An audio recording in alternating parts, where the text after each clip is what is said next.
Are you an African-American woman? I identify as black. Were you identifying yourself as African-American?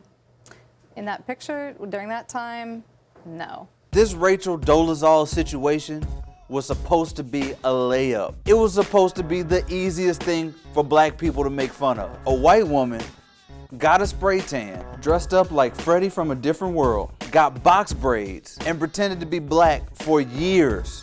And not only that, she became the head of the NAACP in Spokane, Washington. This is LeBron James on a fast break. This should have been the easiest thing for us to clown. This is so ridiculous. This is like when SNL needed someone to play a black woman character, so they'd paint up the white ladies because they didn't have any black cast members. Remember how that was? And I can't believe I'm doing this, but here are the 4 dumbest things people are saying about hashtag Rachel Dolezal. 1, but Caitlyn Jenner changed her gender, so why can't Rachel Dolezal change her race? If you are using the words Jenner and Dolezal in the same tweet, you deserve to have your computer blown up on the spot. Caitlyn Jenner never pretended to identify with the female experience. She never pretended that she understood what it was like to be a woman.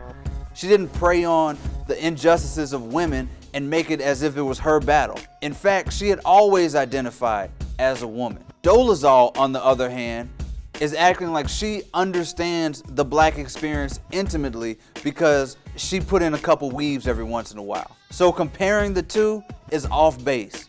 You're Mr. Fantastic reaching on that one. 2, well, the NAACP supports her, so why shouldn't we? Okay, so if the NAACP supports Rachel Dolezal, then who am I to judge? Who am I to say that they're wrong?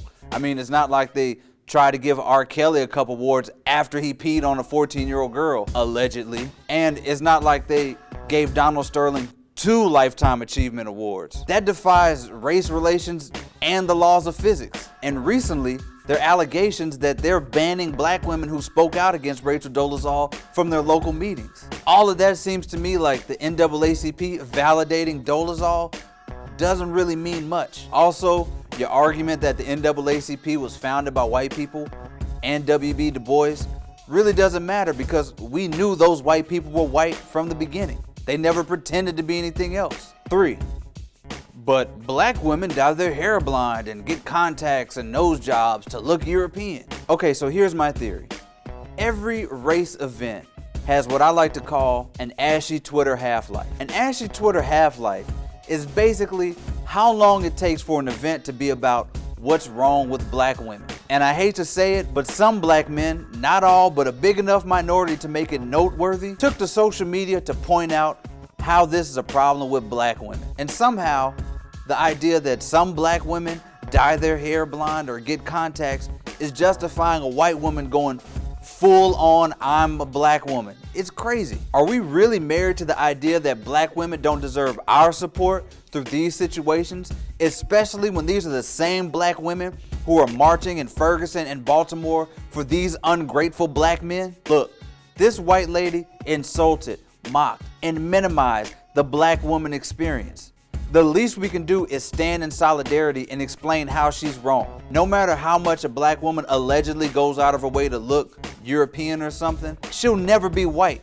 She'll never experience the white privilege that Rachel Dolezal is experiencing as we speak. This is an affront to black women everywhere, and pretending otherwise is just an insult. Number 4, she's helping black people, so just be happy with what you can get. First of all, I'm not sure Rachel Dolezal did anything she said she did. Even the school she said she was a professor at disowned her, said she wasn't even teaching there. Let's pretend half the things she said she did actually happened. Then I guess she has helped the black community some, so thanks, I guess. But guess what?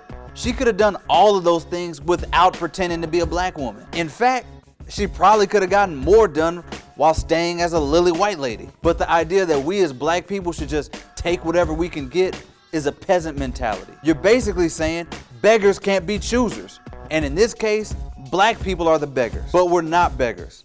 By any means necessary doesn't mean taking whatever scraps you can get, no matter the source, and just saying yes them whenever you get it. It's about overcoming, no matter how many or how few people are willing to help.